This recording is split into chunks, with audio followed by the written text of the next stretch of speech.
Shalom, shalom mwanangu, God bless you. Mungu akubariki sana.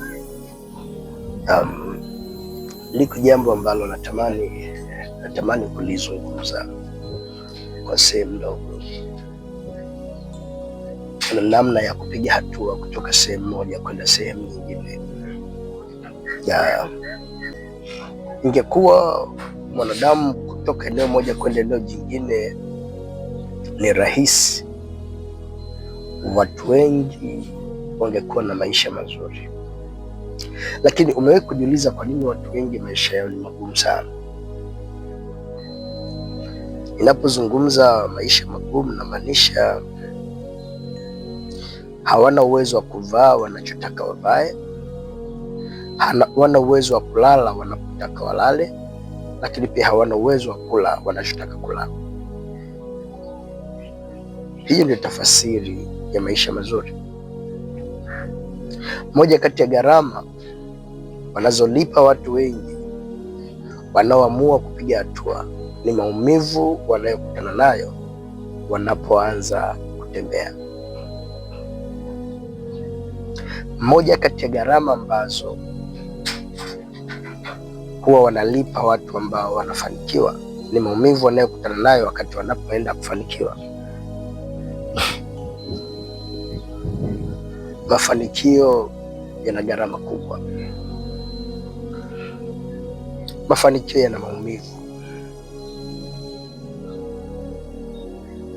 Ukipitia kutafuta kujua ni maumivu gani wamepitia waliofanikiwa, unaweza ukavunjika moyo, usitamani kufanikiwa, kwa sababu mpaka mtu amefanikiwa yako mambo mengi amekutana nayo. Na moja kati ya vitu ambavyo watu wengi wanakutana navyo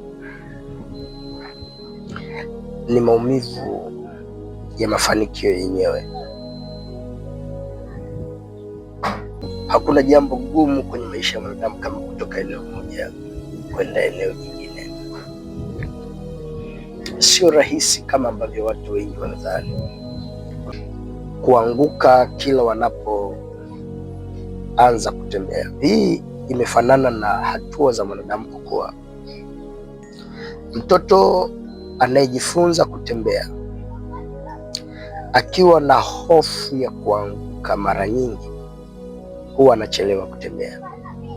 Lakini mtoto ambaye anaondoa hofu ya kuanguka wakati anapotembea huwa anawahi sana kutembea.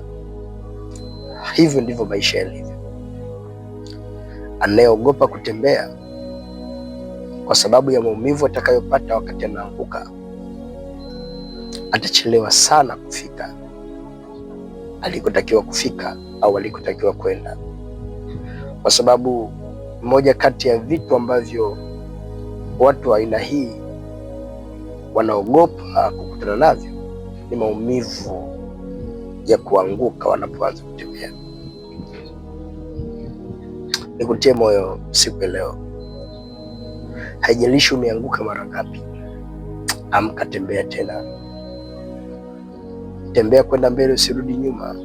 Hata kama umeanguka na kuumia, maadamu haujakufa, uko hai, simama, tembea.